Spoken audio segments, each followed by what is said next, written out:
Welcome to the Creator Era. I am Tanja Subotic.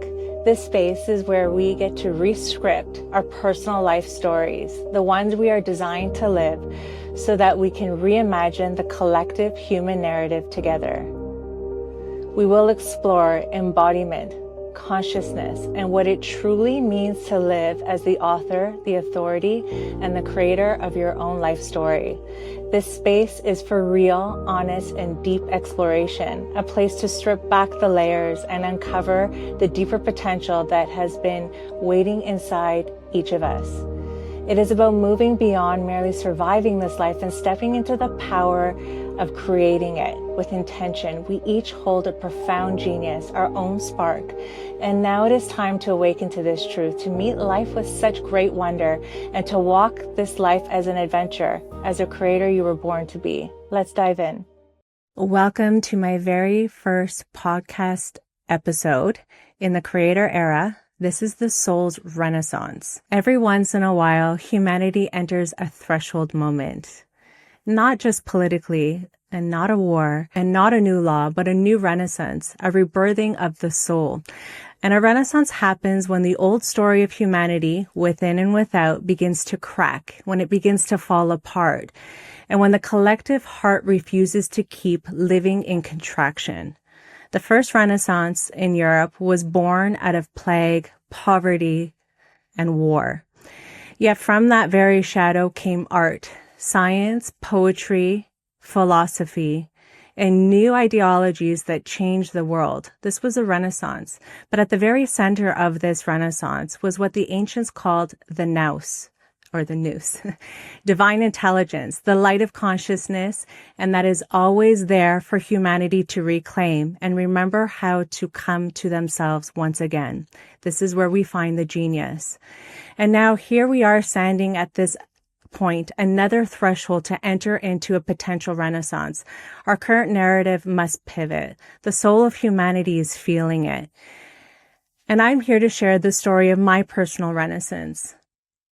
The time in my life where I went through my own personal dark age, as many of us do. And I want to share how I came into my own creator era from this personal renaissance and my return to the nous, to my spirit, to my divine intelligence, and to the truth of who I am.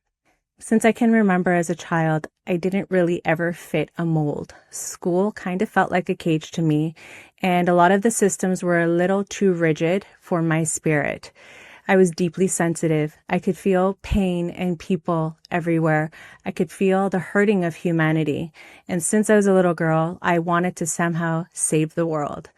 And this sensitivity later in my life became my compass. Even though I didn't know how to trust it or how it would work, I realized that this compass would be my guiding force to reclaiming my own power. I longed for harmony within my own home, within myself. The rebellion that I was not out of anger. It was out of not knowing how to reclaim what I could not define in my heart that was hurting me so much. My rebellion looked a lot like daydreaming, wandering through imagination, romanticizing everything in life from fairy tales to beauty to love, the unseen, and everything that lied behind the ordinary. Travel took me on a journey that I could never return from. It opened my heart, and I was never able to ground back after I began to travel because I began to realize that there is so much more to life. Curiosity and wonder became my first way of being. They were my earliest teachers and my first practice of devotion. I began to commit myself to curiosity and wonder. Everything fascinated me as a child and as a teen and growing into my late 20s. But somewhere along the way, like most of us, we learn to shut down that inner child. The world begins to mirror back to us the wounds that we carry that are not healed. And quite young, I had unhealed wounds from my own personal life and story. And somewhere along the way, that free-spirited, laughing, wide-eyed girl was silenced, told that maybe my dreams were too much, and maybe perhaps I even felt like I didn't know how to fit in. Love became one of my deepest wounds, and I had idealized it so much. I saw love hurt from a young age, and in some scenarios, it broke my heart to see parties involved in the hurting of love, whatever their end of the story was. I went through a divorce in my family, and love hurt. It cut, and it hurt me to see the pain in people. This confusion and that own heartbreak that I witnessed followed me into my relationships and into my life. It definitely clouded my trust. It convinced me that I was not worthy of the very thing that I longed for, that I could never fully define and understand. And so I began living from a disconnect. The story of worthlessness, the story of confusion, not understanding that love is the essence of who we are, and peace felt impossible. Joy felt a little bit inconvenient, and the love that would always hurt me found intangible and something that really seemed so distant. And so my body began to echo the silence of the soul that I was witnessing. Illness after illness from in my later years of life, from my unhealed wounds turned up as cancer, brain tumor, autoimmune disease, misdiagnosed for years. I was in a complete battlefield in my health and my psychology. My spirit became a casualty. I gave my power away to everybody who promised me the way. The voices that told me who I was and how I could be. I internalized rejection, neglect, and worthlessness. I lived only in survival, never in creation. I had no idea what life was about as a creator. The curiosity, the sensitive, the rambunctious girl that I had living within me was buried beneath the false identities and the false promise of the life that I had lived at that time. That was my dark age. But like all darkness, there are cracks where the light will pierce through if you're open and willing to see it. And I was on my knees to see it. And that brought me to Seattle for a healing. After giving my power away, hooked up into intravenous's, clinic after clinic, hundreds of medications, veins collapsing. And I finally had a woman who said to me, took me in her arms and her hands and said, where in your life have you ever thought for a moment that you didn't have the power to heal? And when you are in your essence of love, you don't even need to heal because your complete intelligence, your biology is light. It is healed. It is love. My renaissance began in that very moment. I never looked back. I never forfeit my own inner knowing for a single human or the internet, because Google was my best friend, ever again. And healing was not physical anymore. It was spiritual. It was falling back in love with the person I never even knew. It was falling in love with the most incredible relationship I ever came to know, and that was with my own divinity. And since then, since my childhood, I always knew that there was more. And I surrendered at that point from my healing. And it brought me to my knees with mercy. When I came to that pivotal point, I was plagued with hurt again because I felt that I was deceived of truth that we all are, of who we actually are, because we're taught how to live and survive life. We're not taught how to be in our complete power. We're not taught who we are. But this awakening was a spark. And it was an integration that happened afterwards, a long journey of integration that really tore apart my life and myself. It began, everything I had asked for began to show up in the most distracting, devastated, challenging way. The noise in my head began to silence when I started to turn inward. When I looked inward to my intuition, I listened to my body. Synchronicities, symbols, signs, and opportunities would meet my place of knowing. And I started to learn that we are an entire ecosystem, mind, body, soul, emotion woven into one complete, extraordinary intelligence. It had to be nourished. We are not nourishing from a place of rootedness and love. We are nourishing from a place of consumption and want and desire. And I started to pivot. Triggers around me became invitations to heal. Shadows became the doorways to wisdom. I actually started to look at life through a new lens and seeing it as an opportunistic adventure. Like, what key am I going to get today to heal? And here's the truth. When you really want truth, life will show you exactly the truth you need, not the truth you think you want. And sometimes it will come and it will burn you and it will be hard. But we must learn through a new lens of the way we perceive life that through that wound is the greatest gift that you're going to receive. We must be willing to get uncomfortable, to walk the edge of ourselves. On the other side of discomfort is always revelation. And if we cling to comfort only, we will only inherit the secondhand truths of others and the experience of the other. It will not be embodied in the way that you embody your own truths when you walk that line of fire. You become a vessel. That vessel expands for light. The vessel becomes love because that light is what transmutes everything and transcends what we need to move into the next level. This is where destiny begins to reveal itself. This is what the ancients called the nous, the divine intelligence, the eye of the soul. The eye of the soul and the soul's intelligence can only be revealed in illumination. And when I came to discovering that in my pursuit to understanding what made a genius, because when I was really sick, I began to change my perspective and quest in life. And I wanted to understand the miracle. And from that space, miracles started to appear through me, as me, within me. And I realized I, like all of us, we are a living miracle because life itself is a miracle. But we're contracted through doctrines, manuscripts, constructs of others. And our silence is what keeps us in these confinements, literally prisons within our own mind of what the soul is really trying to bring through. And quite often we're the ones that are the obstacles to it ourselves. And I really have such a heart opening for humanity because we're not even at fault. I believe it's an innocent ignorance. So we spend our lives consuming possessions and accolades instead of understanding ourselves. And we don't really understand our biology and nature. And just like the tree grows in the forest, it has a profound genius within it. It knows how to blossom into the tree. It carries a genius. Each of us carries that genius within us. And our destiny is encoded into us. Just like the tree doesn't have a guru, it doesn't have a book or transcripts of how to be.